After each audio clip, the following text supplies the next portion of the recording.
Bem-vindos ao Fapa Podcast, nosso podcast de divulgação científica do agro. Eu sou Vitor Miller Anunciato, pesquisador de inovações tecnológicas e mecanização agrícola da Fapa Agrária.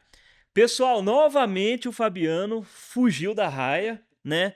Ele tá na praia dessa vez, tá? Não é no show do Thiaguinho, tá na praia, me deixou sozinho aqui e novamente o Wellington também fez isso, né? Então, assim, para vocês verem que o core da coisa aqui é eu e o Filipão, que é o nosso editor, gravador, o cara que manda em tudo aqui é ele, né? E é ele que faz as mágicas aí pra gente. Inclusive, falando em mágica, gente, pelo Filipão, vocês vão compartilhar esse episódio, vão dar like no YouTube, se inscrever no canal, né, Filipão? Tem um monte de gente que assiste e não se inscreve, cara, no YouTube. Não acredito nisso. E no Spotify também, cara. No Spotify tem como se inscrever lá também, né? Pra ficar sempre atualizadinho quando sair um episódio fresquinho. Tá na mão, tá entregue, já tá ali rapidinho, vocês conseguem. Falando em Spotify, é 5 estrelinhas, acho que eu já falei, mas se eu não falei, 5 estrelinhas é o mínimo da nota lá, então pelo menos a nota mínima tem que dar. Lembrem de comentar também, porque dá trabalho. Falar em comentar, pessoal, eu vou introduzir nossa convidada de hoje, que, se eu não me engano, nas estatísticas do Spotify, é a pessoa que mais comentou até hoje em todos os episódios. Então, ela, além de fazer parte da FAPA, é uma ativa comentadora ali, escuta todos os episódios. Flávia, por favor, se apresenta pro nosso público aí. Oi, pessoal. Então, eu me chamo Flávia. Realmente, eu sou assídua aí nas visualizações do podcast, porque a gente tem que prestigiar os amigos e os colegas aí. Então, compartilha com os amigos. E hoje a gente vai falar sobre batata. Então, quem aí é da cadeia da batata na região, compartilha, que vai ter muita informação legal aí. Pá, vou até deixar de ser host, que a Flávia já mandou muito bem. Flávia, então a gente tá aqui para falar de uma cultura que eu só conheço a batata fritinha, né? Que aí vai bem com uma cervejinha, então Opa, faz todo sentido com a cevada, né? Então, uma batatinha casa frita. muito bem. É. Ou se não, Flávia, eu os agrônomos como um todo têm o apelido de ser batateiro, né? Que anda tudo sujo e tal, né?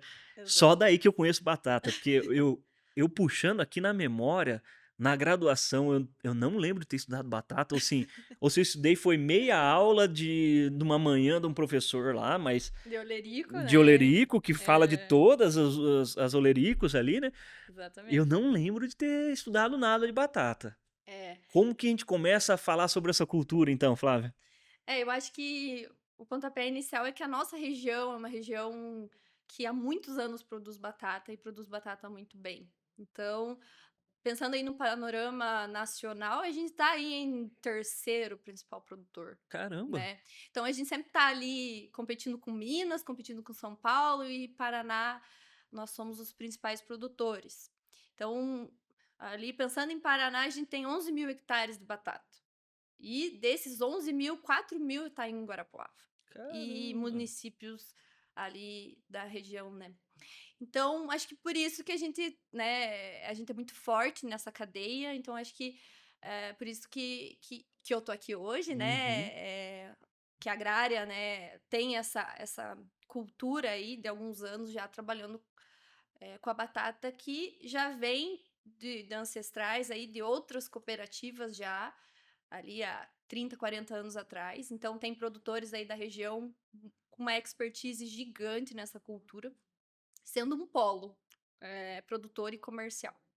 Boa, Flávia. Você falou de ancestralidade, e aí sempre quando eu pego um negócio que é totalmente fora da minha vivência, eu vou buscar lá de onde que veio isso, pra onde que tá indo, como é que faz, como é que não faz. Sim. Conta um pouquinho pra gente do centro de origem da batata. Você não falou, né? Mas você é melhorista, né? É, É, tá adaptada na fitotecnia, né? é, Como fazendo malabarismo, né? Ao mesmo tempo, exatamente, né? exatamente. Mas o teu core é melhoramento, então eu sei que melhorista adora falar de centro de origem das coisas, É, né? é verdade. Na verdade, a minha formação é como melhorista em tomate, né? Aí, mestrado, doutorado nessa área. Mas eu sempre trabalhei com batata, né? Batata sempre foi viva dentro de mim desde da época da graduação. E aí até eu tive a oportunidade, há 2 anos atrás, de visitar o centro de origem da batata, né? Então foi uma experiência ótima. A batata ela foi descoberta na região andina, que é a região dos Andes. Então, ali perto do Peru, perto da Bolívia. Então, lá atrás existe ainda um lago chamado Lago Titicaca, que lá onde foi descoberta a primeira planta de batata já registrada até Ah, hoje. que legal. Lá Sim. nesse lago. Nesse lago, a par do lago. E ele fica bem ali na região entre Bolívia e Peru. Então eu tive a oportunidade de ir para lá. Lá é uma região muito precária, digamos assim, em relação a tecnologias, mas eles têm aí uma infinidade de germoplasma, de plantas tanto in vitro quanto em semente, quanto em vivo também, Uhum. que eles fazem toda essa parte eh, de cuidado dessas plantas que precisa ter, que nos ajudam aí, até nível Brasil, nível Europa, a conseguir melhorar, né, trazer essas características aí, mais silvestres, que possam nos ajudar em materiais mais comerciais. Uhum. Ô Flávio, só a gente já vai entrar em manejo, tudo, né? Mas me desperta muito essa curiosidade, porque a gente vê, né? Eu não tive a oportunidade de ir para lá ainda, né? Para essa região dos Andes, mas a gente vê nas TVs e no YouTube ali o pessoal viajando por lá. E aí o cara cata uma batata que é casca é roxa, corta por dentro é É laranja, laranja, um negócio. Aí ele come e fala que é doce e tal. Então, assim, desperta uma curiosidade muito grande, né? Eles têm alguma restrição em distribuir esse material para o resto do mundo? Ou só não tem um apelo comercial que viabilize uhum, o plantio dessas batatas meio não convencionais, vamos chamar assim, né? uhum. São batatas totalmente diferentes, né? E aí talvez só viabilize realmente, né? Buscar melhoramento, inserir isso num processo de melhoramento, que nem você falou, né? Em busca de germoplasma mais selvagem um pouco, né? Isso. Lá eles têm, bem o que você falou, essa variedade enorme de cores, tamanhos, formas, e eles utilizam muito isso dentro ali da região do Peru, principalmente. Mas para nós, pensando em Brasil, a gente vê a batata, aquela batata branca, lisinha, né, com aquele aspecto limpo. E para eles é um pouco diferente essa questão, eles consomem muito batata com a casca, que é algo que nós aqui não consumimos, né. Uhum, Então é uma cultura diferente, né. uhum, E lá eles fazem, esse consumo dessas batatas coloridas, porque tem altos teores de antocianinas, de vários, compostos aí que fazem bem à saúde também. E também, fora isso, eles usam dessas batatas para industrialização. Então, eles fazem chips dessas batatas coloridas e usam sal marino, enfim, é muito gostoso. Comer lá é muito gostoso. Porém, tem espécies diferentes, batatas que a gente chama Solanum tuberosa, que é a batata mesmo, essa batata que hoje a gente consome, e tem a batata doce, que ela tem uma composição um pouco diferente, mas que eles consomem as 2, né. hum, E a nossa, que foi uma melhorada, ela é aí resultado de vários, eh, processos genéticos, né, que resultaram hoje nessa que nós temos, mas que essa ancestralidade ela tem. Então, você vai comer lá, é totalmente diferente o gosto, ah, assim, é legal. impressionante e é muito bom. Elas são realmente mais doces do que as nossas, isso é fato, assim. É assim, é muito parecido com cenoura, digamos assim, a Uhum, doçura dela, uhum. né. Então, quando você vai pra lá, você come, assim, você fala: "Nossa, isso é batata mesmo?", né. Mas, acredito, assim, que essas questões aí de trazer ou não os materiais, é porque por questões também internas deles. Lá eles têm vários modos de conservação desses materiais, porém alguns já estão extintos também, né, Hum, e pelo consumo mesmo. O que uhum. né, nós aqui, Brasil, Europa, Estados Unidos, que realmente é o apelo pelo consumo, que é essa batata mais branquinha. Então nós não temos o costume de comer essa Questão batata, cultural mesmo. assim, do hábito alimentar mesmo, Uhum. assim, geral. Acho que por isso que não é tão comum. Mas eu acredito que se viesse pra cá, eu lembro que lá eu fui no mercadinho e tinha um pacote de batata preto, assim, onde tinha várias cores de batatas com várias, polpas diferentes e era uma delícia. Então, acho que se viesse pra cá, com certeza venderia super bem. Mas ainda não é um mercado assim atrativo pra quem, por exemplo, um produtor que queira plantar aqui. Aí, Flávio, já deixou a deixa já para quem quiser investir em batatas. Eu É, tô chamando aqui de não convencionais por falta de um nome isso. melhor, né? Mas É, já é uma possibilidade. sim, é muito bom, é muito gostoso, assim. Então, Flávia, aqui dentro do Brasil a gente tem muito o consumo daquela batata branquinha, que eu não sei se está certo o nome, mas eu conheço como batata inglesa, né? É, Que é aquela mais comum, mas aparecem algumas outras também, como a Asterix, por exemplo. Vira e mexe em um mercadinho um pouquinho mais chique, você acha uma Asterix perdida lá, né? caro, né? Caro e mais acha. Sim. A produção nossa, então, hoje é quase 100% da não sei como que do tipo inglês ali, daquela Isso. branquinha, né. A gente, Como que funciona? conhece essa batata como tem vários nomes pra ela, né. Uma época era Mona Lisa, que comercializava no mercado batata Uhum, Mona Lisa, batata inglesa ou batatinha, né. Então tem vários nomes que são nomes, assim, mais empíricos, né. uhum. Porque a batata mesmo que a gente consome, ela se chama ágata, o cultivar se chama ágata, Ah, tá. tá. E aqui na nossa região de Guarapuava, ela é a mais plantada, porque Uhum. ela é um cultivar especialista para mesa, ou seja, ela é para cozimento. Hum. Então, todas as nossas forças, pensando em produção, pensando em manejo, são para que essa batata tenha aí o visual mais bonito possível, porque a dona de casa ela vai pelo visual, Sim. né? Então, essa seria a mais plantada aqui para nós, mas nós temos também regiões, né, principalmente aqui em Guarapuava também, alguns produtores que têm batata indústria, né, também. E aí eles têm aí os contratos aí com as grandes empresas de processamento, né, e aí a gente tem outros tipos de batata. Então a gente tem aí algumas batatas, por exemplo, que são as FLs ou da PepsiCo, que são materiais da própria PepsiCo, que são pelo programa de melhoramento genético deles. Então, temos alguns produtores na região. Aí a gente tem muito orquestra também, que é um outro material pensando em fritura. Tá? E aí a gente tem marquis, alguns outros materiais em menor quantidade que são aí vendidas diretamente pro pessoal do processamento, né? Uhum. Então, Lay's, PepsiCo, enfim, todas essas e até as pré-fritas também em menor quantidade. Mas o nosso, assim, carro-chefe é realmente a Agatha, que é para mesa, que nós somos aí, assim, não só em questão de produtividade, mas assim, a nossa qualidade é excepcional.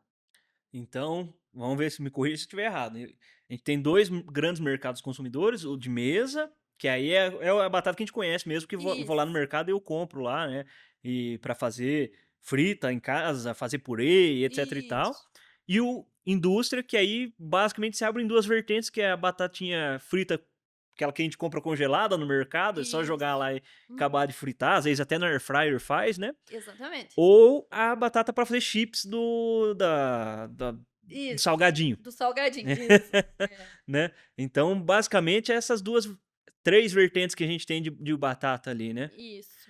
E o refúgio faz batata palito, né, essa batata palha que a gente conhece. Ah, tá. E é Aí o que às vezes não é muito bom de qualidade, eles colocam pra batata palha também. que aí é a indústria ou a Agatha também entraria Mas nesse a indústria. mais a indústria? Porque a grande diferença delas é o teor ali de amido, né, teor de carboidrato e teor de açúcar. Hum, Então a pré-fritura, a gente sempre testa essas questões, que ela não pode ficar, com aquele tom amarronzado, que daí ela fica rija, ela fica com aquele gosto esquisito. E já para cozimento, ela é bom que ela tenha mais teor de amido, né, para que ela cozinhe de uma maneira mais facilitada. ah, tá, então vai dar um purê mais ajeitadinho ali, mais Isso, estruturado por isso. conta desse teor de amido então, que é o que Isso. o Principalmente teor de amido e açúcar, eles têm que estar ali num determinado, para cada cultivar tem, né, a uhum. tabela ali, e aí para cada definição que ela tem, a gente tem ali os níveis corretos de teor de amido e teor de açúcares. Isso, então, basicamente, quem determina a nível majoritário é a genética mesmo. O melhorista, Isso, quando ele tá fazendo os cruzamentos ali, ele vai, ó, essa aqui já é meio que mesa, essa aqui já é indústria, isso. E aí os teores lá já vêm na genética da cultivar ali. Exatamente. Assim, a gente tem alguns programas de melhoramento aqui no Brasil, né, o mais conhecido é da Embrapa, a gente tem também do IAC, do Instituto, Agronômico de Campinas também, alguns materiais, mas que eles não emplacam 100%, sabe, Hum. ao longo dos anos. A Ágata, ela tá no mercado, acho que há mais de 40 anos como a principal produtora. E os principais materiais que nós temos hoje, eles vêm de uma genética principalmente holandesa. Caramba. Então a Holanda é um forte, a Ágata é de genética holandesa, então hoje as mais produzidas em nível Brasil e até dessas empresas que trazem uma genética, ela advém aí de empresas, de melhoramento holandesa e também uma certa região da Alemanha. Então lá eles são grandes produtores lá, eles têm regiões enormes de batata, e aí claro que, né, tem uma adaptação que tem que ser feita, né, pra nossa região, que são questão de solo, mas que esse material, né, essa carga genética vem de lá. É pra você ver como que na falta de ciência, né, óbvio que o pessoal levou essas batatas lá antigamente, né, antes do mundo ser mundo quase que no Brasil, né, e aí dominaram, né, e Exatamente. dominaram e estão tomando o mercado, ou seja, de uma planta que era nossa aqui, da América do Sul, né, os caras levaram pra Europa, tem muita, a gente tem a história lá da fome, né, na Irlanda, que foi Isso. Até eu ia comentar sobre isso, porque, eh, na Europa, a base da alimentação, né, ali perto das guerras, ali, Primeira e Segunda Guerra Mundial, era a batata, né. Ainda hoje é muito muito forte. consumido Uhum. batata como principal. Então, algumas regiões ali come mais o peixe com batata, outras mais o suíno com batata, né, mas eles não têm esse consumo de arroz, por exemplo, Uhum. né, ou de feijão como nós temos aqui.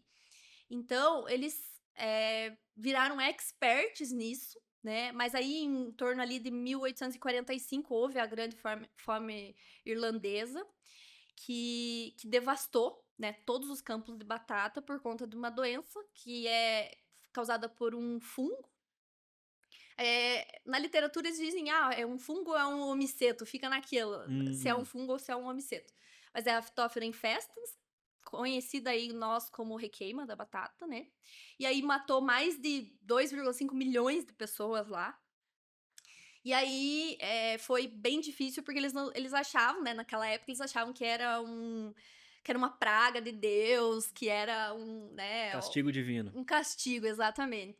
E era uma doença, né, e hoje a gente consegue controlar essa doença facilmente, né, por conta de todo esse trabalho aí que todas as empresas vêm fazendo em relação a produtos químicos, em relação a manejo, e também essa questão aí de melhoramento. E então a gente tem que entender o quanto que é importante você conhecer o que você está trabalhando, né, que uma doença pode acabar com praticamente tudo, né. E aí a batata ela veio só de lá para cá, ela só veio como melhorando, digamos assim, né, Uhum. só criando, manejos mais assertivos, porque o medo das doenças, principalmente, é muito grande, e por ela ter também um valor inicial de enfim, de de iniciar o cultivo muito caro, então ela Uhum. precisa ser cuidada ali de uma forma bem peculiar. Tá, legal. Flávio, então a gente já entendeu da onde que veio a batata, até um pouco do melhoramento, né, os centros de melhoramento vem da Europa ali, né, os usos, né, mas para quem nunca nem viu uma planta de batata na vida,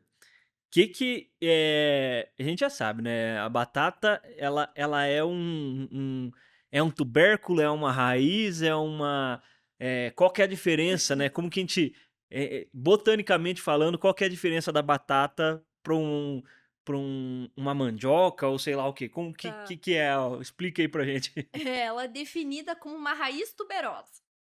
Na literatura ela é uma raiz tuberosa, mas ela não se ela é muito próxima, por exemplo, de uma cenoura, que é uma raiz, Uhum. mas também muito próximo de por exemplo, de um tubérculo, que é a mandioca ou o inhame, por exemplo. Então ela fica ali entre um e entre outro, assim. E ela, para quem nunca, né, nunca viu uma planta ou nunca teve contato, ela é plantada através de uma semente de batata, né, então a gente chama de semente mãe, e ela que produz né, a planta. Então a gente também produz essa semente mãe para que tenha as lavouras. Então tem lavouras tanto comerciais, que a gente chama, que são lavouras de consumo, né, quanto lavouras pensando em a produção de sementes. Tá, vamos lá então. Essa aí acho que é bem bacana também, porque assim, eu nunca vi uma semente de batata, né? Uhum. Ou na verdade eu Vou sei te que eu tô mostrar. enganado, né? Mas assim, batata então é cultivar, não é híbrido, né? Isso, é cultivar. Eu não tenho produção de híbridos, como pro Hum, milho não, né? não, não. Então, e a semente é a própria batata, É a né? própria batata. Me explica essa cadeia da formação da semente, como que o produtor já começa a pensar: "Ó, eu vou plantar 15 hectares de batata, tá, tudo bem, da onde que eu vou arrumar essa semente?", né? Uhum, O que que ele faz para começar a organizar a implementação da lavoura dele, pensando nesse esquema de ter semente, o que que ele tem que cuidar, o que que é uma boa tá. semente de batata? Assim, muitos anos atrás havia esse problema, eu vejo como um problema, porque era muito oneroso a semente de batata.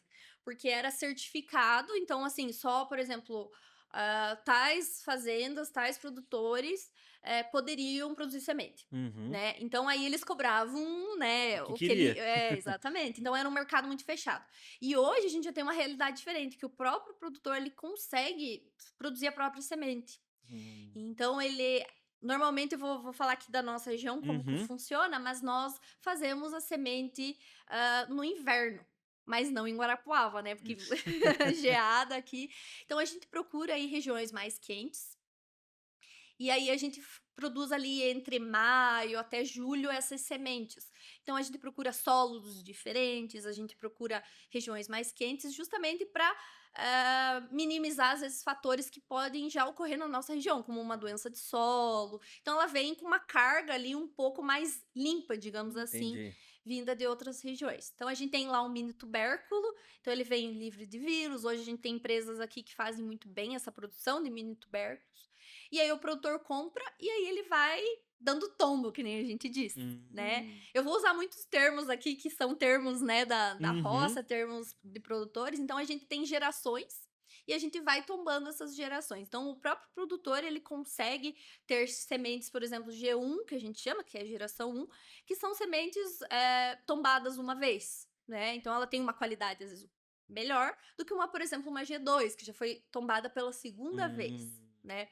Então, a gente tem um manejo diferenciado, visto que a batata consumo, ela precisa de um tamanho, de uma uniformidade, e a batata semente, já é menor, né, assim, a gente já tem outros parâmetros em relação a consumo, e até a questão também, do manejo fitossanitário, a gente, investe menos, digamos assim, na semente, porém a gente tem que ter uma semente inicial boa.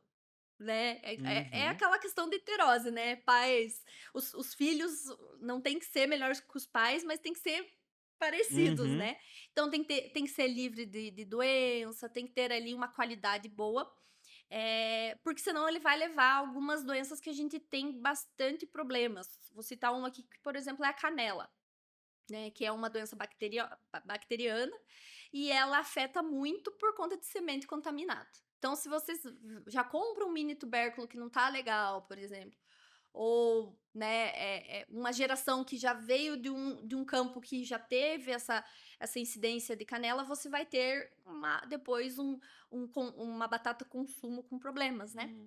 Então é importante a gente, e o produtor, assim, de forma geral, os produtores de Guarapuava, eles são muito bons nisso.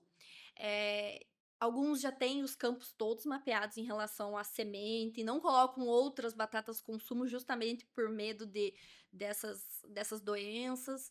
Então, e alguns também não produzem a própria semente, então compram de outros da região. Então a gente tem grandes sementeiros, que a gente chama aqui Uhum. na região também, que é uma prática também que alguns adotam: "Ah, eu vou focar na semente e vou vender, que o meu negócio é esse". Então tem pessoas que são expertise em fazer semente, né. Mas assim, em comparado, né, ao grão, é muito mais complicado, Sim, sim, com né, é muito mais certeza. difícil. O volume, né, de uma, digamos assim, uma batata semente, né, desse tamanho, o volume de uma semente de soja não tem nem como comparar, né, em Uhum. relação a volume, em relação a próprio manejo, aplicações, irrigações, né. Então, mas como em todas as cadeias produtivas, tem os caras que manjam mais aí dessa linha, né, Ô, digamos assim. Flávia, e assim, pensando, né, você falou, ó, o pessoal produz a semente no inverno para plantar no verão, né? Eu tenho alguma questão assim, eu já posso tirar a semente do inverno ali, já colocar para Uhum. semeadura para semeadura não, né? Na verdade aí É é plantio. é plantio, né? É. A gente É. chama de semente, né, até comentando aqui, eu tenho um pessoal aqui que faz as compras dentro da agrária, né, Aham. e eu pedi, sementes tubérculos esses dias pra plantar, e a moça do compras me ligou assim: "Que você quer com essas sementes tuberculosas aqui?" Então o povo confunde, mas a gente chama tubérculos, semente mãe, né, então Uhum. enfim. Mas desculpa te cortar, Vitor, mas assim, a gente tem um tempo de câmera, né? Então tem algumas batatas que ficam em câmera fria. Então ela precisa de um período de dormência. Então quando a gente colhe a semente, ela entra em estado de maturação. Aí depois ela vai para senescência e aí ela entra em estágio de dormência, Uhum. né? E aí, para não haver então essa brotação, a gente faz então a acomodação, né, aclimatação dessas sementes em câmera fria, que aí reduz aí a temperatura e ela tem até uma qualidade, às vezes mais assertiva, conforme o manejo que se faz dentro da câmera fria. E até para durar mais também essa semente, tá? Hum. Então, por exemplo, se você colhe uma semente em junho, digamos assim, ou em julho ali, e você vai plantar só em janeiro do outro ano. Então você tem como deixar na câmera fria. E aí, para quebrar a dormência, você tira então dessa câmera de temperatura baixa, coloca em temperatura mais alta. E aí a gente tem alguns aspectos, né, que tem que cuidar, não haver assim por exemplo, uma diferença muito grande de temperatura, então tem que ir aos poucos, enfim. Uhum. Tem alguns produtos que podem ser aplicados para ajudar nessa quebra de dormência e também a temperatura mais elevada. Então tem alguns barracões que já são aclimatizados para isso. Aí tem uns que colocam as caixas e colocam fogo no meio aí Caramba. das caixas de batata para realmente aumentar essa temperatura. Tem uns que colocam lona por cima. Então tem várias formas aí que cada produtor tem, né? De fazer essa quebra de dormência. Então, pode sim, né? Tirar a batata de semente e já plantar em seguida, né? Esperar ali alguns dias e ela sem essa aclimatação, mas também tem a condição da aclimatação também. É uma boa prática, então, essa colocar em período de dormência ali, vamos falar, dar uma, não sei se é o termo correto, uma vernalizada ali na Isso. batata, Uhum. e depois eu faço, então, a quebra-dormência e aí eu coloco para o campo, né? Quando eu Isso. vou para o campo, Flávia, eu tenho que fazer um preparo para colocar essa semente, né? Que é um baita de uma confusão, mas para realizar o plantio, eu tenho que preparar esse campo, né? Normalmente a gente entra com arados, com grade, né? Bem Sim. polêmico, mas eu sou da mecanização, então eu gosto muito dessa parte. É. Mas como que é o manejo hoje inicial para a instalação da cultura? E pensando nesse preparo de solo e depois, obviamente, o plantio. A gente, aqui em região de Guarapuava, a gente tem, assim, duas grandes vertentes, assim, né? Que é o plantio em área própria, né? E é o plantio em área arrendada. Mas, na minha visão, assim, de forma geral, a prática no manejo arrendado é muito maior, né? O plantio nesse manejo arrendado. Então, às vezes você não conhece muito o histórico da área, né? Uhum. Quando você arrenda. Então, é difícil você acompanhar e fazer um manejo, por exemplo, pré-plantio, né? Mas a gente já tem estudos aqui na FAPA que a gente vê que quando você tem uma área própria e você faz um manejo antecipado com culturas outonais, culturas de inverno, você tem uma rentabilidade muito maior Olha que legal. em relação à batata e Hum. em relação às próximas culturas que virão. A gente sabe que a adubação de batata é extremamente alta, Uhum. então sobra muito adubo, né? Hum. Então, mas não só por essa questão de adubo, mas também por questão de infiltração, né? Então, essas questões todas que esses cultivos essa rotação de cultura ela traz de benefícios. Então hoje a gente trabalha aí com subsolador, né, escarificador, grade rotativa, todos esses processos. E aí depende muito da área que você tem. Então não tem uma receita Uhum. de bolo assim, faça isso, isso, isso. Então depende, né, da profundidade da área, do quanto que você tem ali como que é mesmo a composição do solo.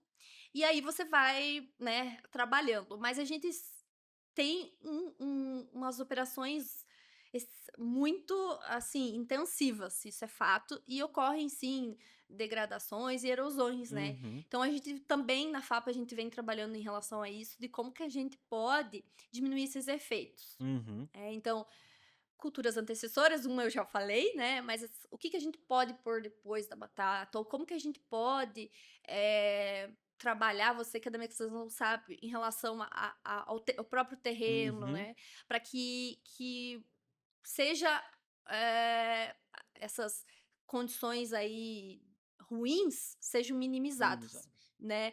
E a gente vem trabalhando, essa é uma linha de pesquisa bem forte que a gente tem aqui na FAPA, né, tanto para batata quanto para cebola, que também precisa desse, preparo intensivo. Uhum, Na batata, a gente tem um problema que eu acho que é o principal, digamos assim, você falou do preparo, mas eu acho que pensando em erosões, em questões, assim, ruins, eu acho que é o pós. hum. Que quando você tá colhendo, é um caos, né. Quem nunca acompanhou uma colheita de batata, eu aconselho a ir, porque é um caos bom, é um É um caos caos bom. bom.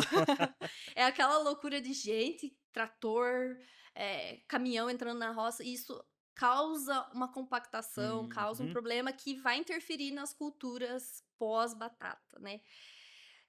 Então, esse cuidado muitos produtores já têm, né, restringido essa entrada de caminhões, já tem feito aí estradas para que possa diminuir esse impacto.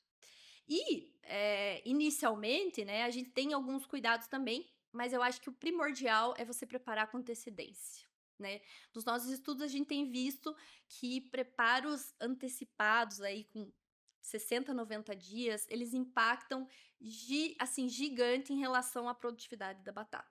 Então quando você prepara 30 dias antes, é uma lavoura, quando você prepara 60 dias antes, é outra. ah, E isso eu digo em relação a infiltração de água, a questões de doenças de solo e questões, por exemplo, uma super, assim, que a gente tem visto muito, que tem aumentado é nematóides. uhum, Então, quando se prepara correndo tudo, você tem problemas com essas doenças. E também, junto com isso, a gente tem, né, os preparos de calagem que devem ser feitas, enfim. Então, tem que cuidar com a calagem, porque a gente tem uma doença muito comum que está diretamente ligada a calcário, que se chama aí sarna comum da batateira, que impacta aí a pele da batata. Então, tudo isso cai no mesmo ponto, que é preparar com antecedência. Quando eu faço o preparo do solo, então, Flávio, eu já faço adubação ou a adubação vem realmente no plantio? Adubação no plantio. No plantio. Então, eu Isso, só faço a correção de calcário ali antecipado. no preparo do solo. Isso. A batata, inicialmente, assim, no ciclo dela ali, até os 40 dias após a emergência, ela vai precisar muito de nitrogênio, muito e fósforo. Depois dos 35 dias é muito potássio. Uhum, Então, a gente faz tudo no plantio. Alguns, né, alguns produtores, alguns consultores, eles posicionam aí, por exemplo, divide 50%, metade no no no próprio plantio, no suco, e metade na montoa, né, que é hum, quando você faz ali a leira ali da legal. batata. Mas isso depende também de cada produtor, de cada perfil aí de área. Tá, então vamos lá. Eu já preparei meu solo ali, fiz a calcariação, né? Agora eu vou realizar o plantio, né? Quantos quilos de batata semente eu precisar por hectare, mais ou menos? Qual que é a população? Como que eu começo a planejar isso aí? Aí eu vou falar aquela bela frase que todo Ah! agrônomo fala: "Depende". Então depende, por quê? Porque depende do teu tamanho de semente, primeiro. Então a gente tem vários tipos de tamanho de semente, isso vai influenciar no teu espaçamento e vai influenciar aí, na tua população.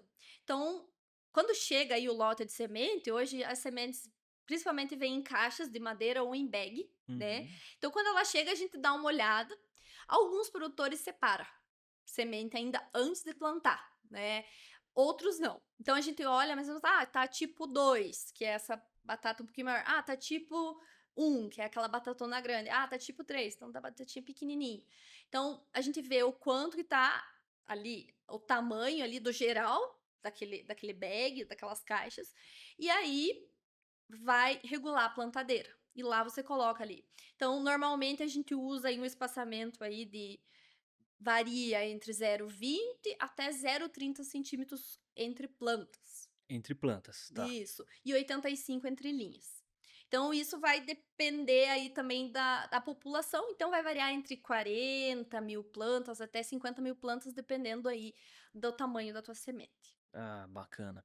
Então, e aí eu posso fazer o plantio direto ali no solo do jeito que tá, ou eu já começo a fazer aqueles montinhos lá que, que a gente vê? Como que é? Primeiro a gente passa a adubação, né? Tem algumas máquinas que já têm adubadeira, tem outros que não.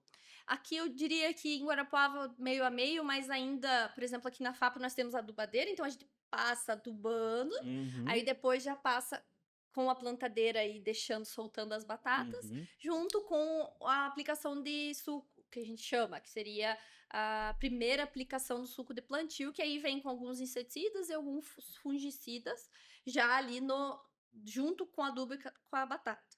Ah, legal. Então é importante não deixar ali a batata diretamente em contato com os sais, né, Uhum. que o adubo tem, e cobrir bem essa batata realmente com esse, manejo fúngico e de insetos ali para proteger mesmo o tubérculo.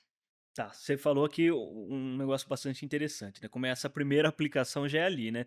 E um negócio que eu tenho muito na cabeça da batata é relativo às entradas para manejo sanitário, né? Fitossanitário dela. Qual que é a próxima entrada que a gente já tem? Dali 3 dias já? Então, ali não, ali é um espaço, acho que é o único espaço que é um pouquinho maior. Que aí a gente, a partir desse fechamento ali do suco de plantio, a gente espera ela emergir, né?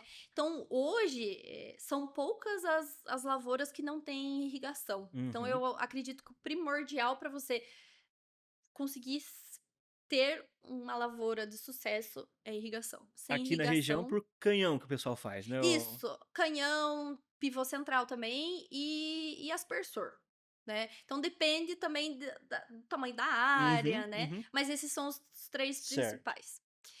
E aí a gente irriga nessa fase bem, mas depende muito do clima também, né, o Uhum. quanto que o solo numa época mais seca a gente tem que irrigar um pouquinho mais, enfim. Mas ela demora ali uns 10, 15 dias para emergir, então nesses 10, 15 dias fica sem nenhuma aplicação. Quando ela tá começando a sair, que eu digo, começando essa emergência e as folhas começam a sair do solo, aí já tem que aplicar porque vaquinha pega valendo, que é Hum. a diabrótica especiosa, né, que é aí a nossa vaquinha patriota ou larva alfinete, ela já Uhum. começa a querer a alimentação, né, favorecer a alimentação dela pelas folhas, Na então folha que ela vai atacar. isso, mas assim, fungicida a gente começa um pouquinho mais tarde. Tá. Porque a planta ali ainda ela tá muito pequena, né, e tem um residual ali ainda, então a gente aguarda um pouquinho, mas insetos, pelo menos nas 2 últimas safras, a gente tem visto ali que a vaquinha tem pegado nessa fase, então tem que dar uma cuidada para não ter furo ali nas primeiras folhas, né. E herbicida eu vou entrar quando?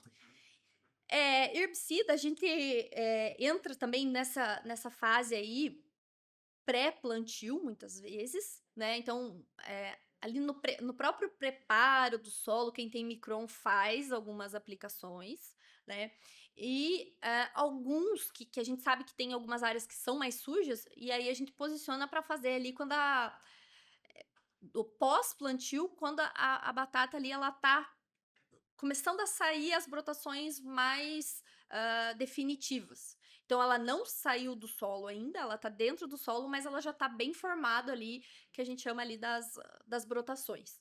Aí porque a gente fala assim: "Tá rachando o solo". Ah, tá. Então quando tá rachando o solo, a gente faz ali aplicações para minimizar ali os efeitos aí dos herbicidas e ele tem aguentado bem. A gente tem aí, ensaio já é o segundo ano que nós temos feito de algumas casadinhas de moléculas. Antes a Uhum. gente usava só uma molécula, agora a gente já tem usando 2, por conta que as áreas também tem bastante plantas daninhas mais difíceis de Uhum. controle, por conta de resistência também. Então, a gente já tem usado 2 a 3 moléculas nessa fase também para conseguir manter a batata no limpo até um certo momento. Tá, baita desafio também herbicida em batata, hein? É É, pré-emergente e aí vamos falar assim, um pós quase pré também ali, né? Exatamente, e assim, a gente se preocupa muito com o residual, Uhum, né, o que a gente fez várias avaliações de residual, a gente viu que ela rachava a batata, alguns herbicidas, outra a planta não crescia, outras a gente teve até um desenvolvimento da planta mais inferior ao que não tivesse uhum. aplicação, e outras ficou residual na própria semente muito alto de herbicida, e isso também não é algo bom para nós. Legal. Então, Flávio, a gente começou, já fez os herbicidas ali, você bem posicionou, né? Ou um pré ali, um pós inicialzinho, quase que pré também, né? Começou, a batata rachou, então veio, saiu do solo, já começa a cuidar da vaquinha, senão ela toma, come É. tudo ali, né? Principalmente nos plantios, assim, da dezembro para frente, que aí é uma temperatura mais elevada, e aí elas estão aí também por conta de ter soja, às vezes, Uhum. né, perto, enfim, elas migram porque a batata é o alimento preferencial dela, Mais então apetitosa, prefere exata comer batata que soja. com certeza. E qual que vai ser o próximo, então, grande manejo que eu vou fazer ali, Flávia? Depois, tô cuidando dos insetos, eu já vou começar a me preparar para o quê?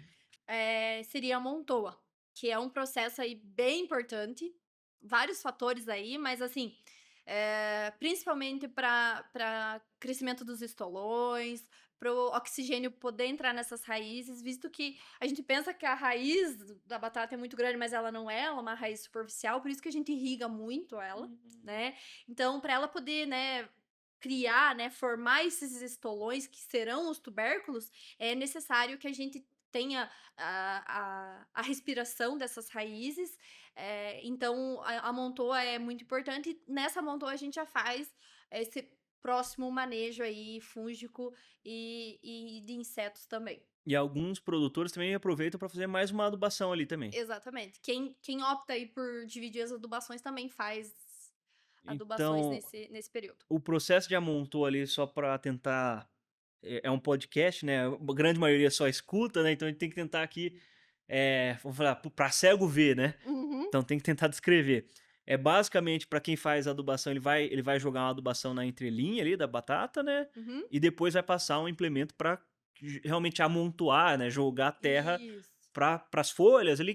Qual que é o objetivo principal ali desse chegamento de terra ali? Esse chegamento, esse camaleão, né, ou essa leira, é alguns fatores que vão influenciar lá no tubérculo. Uhum, Então, assim, quando se não faz a montoa, a gente vê uma redução do número de estolões, ou seja, que vão formar tubérculos. uhum, A gente vê um esverdeamento, porque a chuva, ela vai, como o solo foi muito preparado, o solo fica como se fosse ali né, um farelo, né? uhum. Então, com as chuvas recorrentes, vai descendo e aí fica exposto esses tubérculos. E Ah, aí a exposição desses tubérculos também causa aí o esverdeamento deles, e aí lá no comercial não vende. uhum. E também essa questão de respiração, então ela precisa que essas sementes possam respirar. E aí como a gente tá ali num ambiente, eh, essas questões aí físicas de solo que também a gente está trabalhando, ela precisa aí dessa respiração ali, questões de granulometria, Hum. para ela poder absorver da melhor forma esse adubo que está ali. Então a prática da montoa antes ela era feita ali aos 25, 30 dias após a emergência, mas hoje a gente está vendo um cenário aí, hum, eu diria que nacional, que as amontoas elas estão ficando cada vez mais cedo. Porque antes a gente tinha, né, é feito por um equipamento chamado fresadora, e aí tinha muita quebra de folha Hum. quando a batata estava muito grande. Óbvio que, às vezes, as condições climáticas e tal, elas não permitem que a gente faça aí muito rápido. Mas aí agora emergiu, toda a população, a gente já toca já para não ter então esse dano físico, né? Porque querendo ou não, a amontoa é o dano físico ali e ela ajuda também no controle de plantas daninhas também. Ah, legal. Então, eu não tenho um herbicida, mas eu tenho uma ação mecânica ali para controlar Isso. plantas daninhas, né? E aí depois só cuidar fungicida e inseticida até colher ou Só, não? bem básico. Basicamente entra dia sim, dia também, né? Exato. É, eu diria que são pontuais, né. Para quem não tem muito esse conhecimento sobre batata, a gente começa na região de Guarapuava, a gente começa o plantio em agosto, Uhum. né, os primeiros aí, e aí os corajosos plantam até em fevereiro, né. Então tem uns que plantam aí até janeiro, outros até fevereiro, porque a gente tem que fugir da geada, Sim. né. Então, por que que Minas sempre fica em primeiro lugar? Porque lá não tem geada, então eles Uhum. conseguem, né, as principais regiões ali produtoras de Minas, sul de Minas, Triângulo Mineiro, eles não têm geada, então eles conseguem plantar batata o ano inteiro, né, assim, as safras lá são contínuas, né, e aqui nós não temos isso. Então, a gente tem esse período que eu acho que é muito bom de plantio, né, então são aí de agosto a janeiro, são alguns meses que a gente vai, entendendo. E cada época, né, eu digo época, mas, cada mês ela tem uma peculiaridade, porque a batata ela eu acho, assim, que é uma das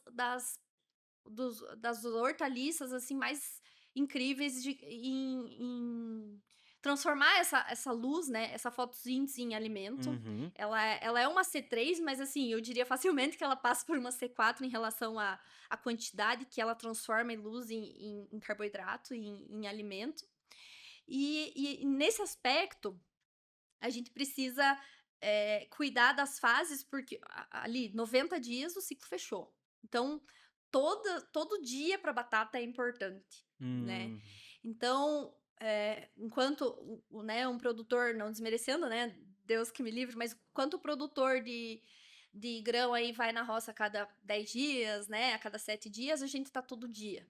Porque na batata você não pode ficar 2 dias sem ver a Hum. lavoura, porque em 2 dias ela pode mudar completamente o cenário dela, completamente. Por ela ser muito rápida, né, esse é um aspecto, e por ela responder muito. Então, tudo que você aplica na batata, ela responde muito e muito rápido, né. Então isso é uma vantagem, né. Porém, voltando, né, nessa parte do zoneamento ali, agosto, a gente tem condições ideais, digamos assim. Setembro também, outubro, muita chuva na nossa região. Aí Uhum. já começa aquele manejo de vaquinha, por exemplo, já começa a ficar mais difícil. Você tem que ter um preventivo, principalmente para doenças fúngicas, muito bom, porque senão ela vai chover demais, você vai ter entrada de doença no campo. E aí, dezembro, janeiro, a gente tem. Novembro já começa a esquentar na nossa região, então a gente já começa a ter problemas maiores aí com insetos, né? Então, e aí um manejo mais intensificado de inseticidas. E aí a gente tem várias doenças pontuais, mas o que, que nós da FAPA, desde que eu cheguei aqui, né? A gente prioriza, né? E isso a gente vê em todos os produtores, assim, não economizar, né? O preventivo bem feito, Uhum. ele é primordial, ainda mais a batata, que é um valor agregado muito grande.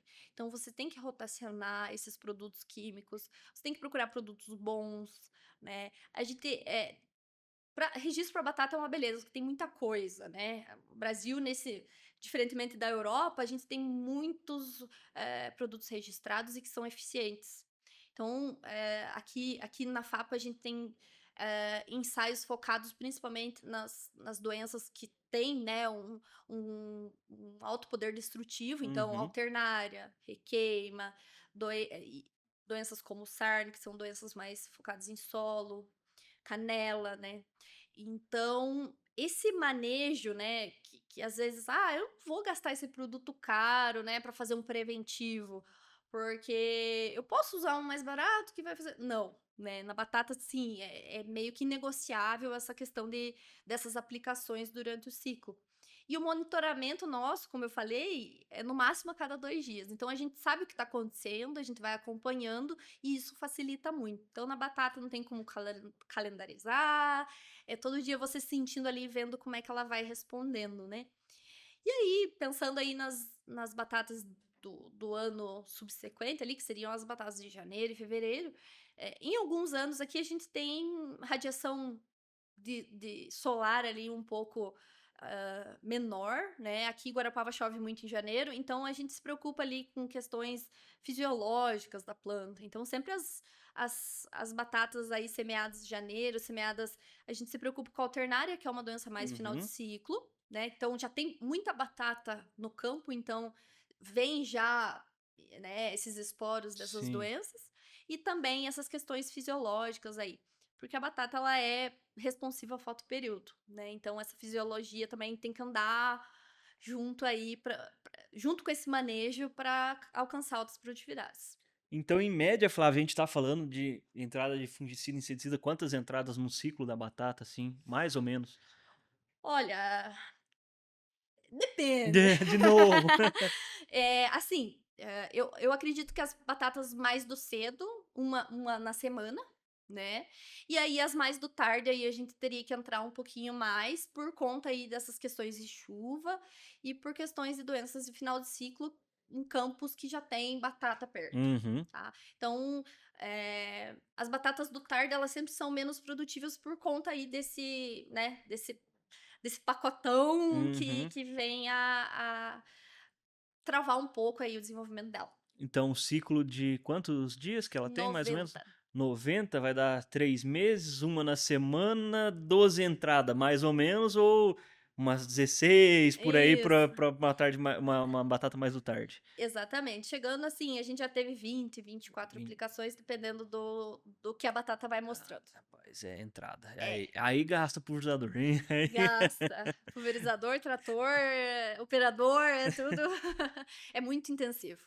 E falar em intensivo e coisa que dá trabalho, e a colheita, Flávia, como que é? A colheita é, assim, que nem eu te falei, é um caos bom, né? Porque a gente, aqui na nossa região, ainda é muito colhido manual, né? Uhum. Então, é feito o arranque, né? Então, depois que a gente tá ali, quando a batata vai mostrando, né, a maturação, o amarelecimento ali das folhas, a gente faz ali as aplicações do dessecante. Eu faço a dessecação, então, pré-colheita. Isso, a gente faz o dessecante, porque um fator muito importante é que a gente fala, a aderência da pele.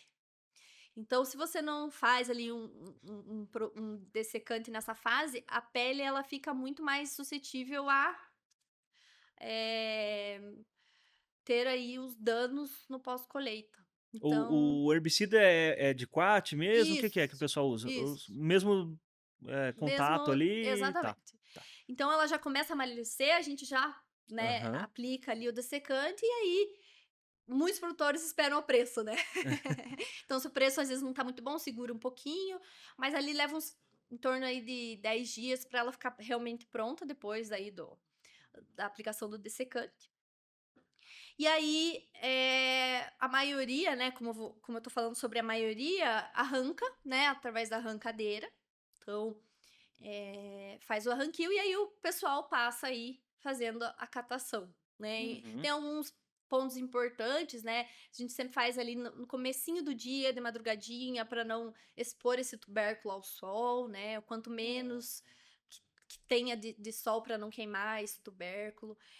Não deixar muito tempo em contato com o solo ali depois que você arranca, que ela vai perdendo ali aquele brilho da casca, enfim. Uhum. E aí a gente tem também um cuidado ali junto com o dessecante em relação a pragas também que venham principalmente larvas que venham a furar os tubérculos, né? Que a batata ela tá pronta, né? Então ela tem que ser cuidada ali no final também. Então isso é muito importante.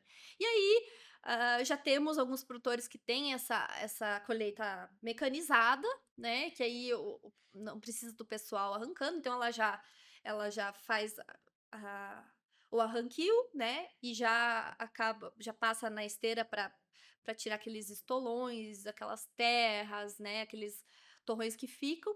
E aí já embega, né? Então já temos máquinas assim nesse sentido, mas por que que ainda o pessoal catando é o principal? Porque não fere, né, a batata. Uhum. Então ela vai com mais qualidade aí pro lavador.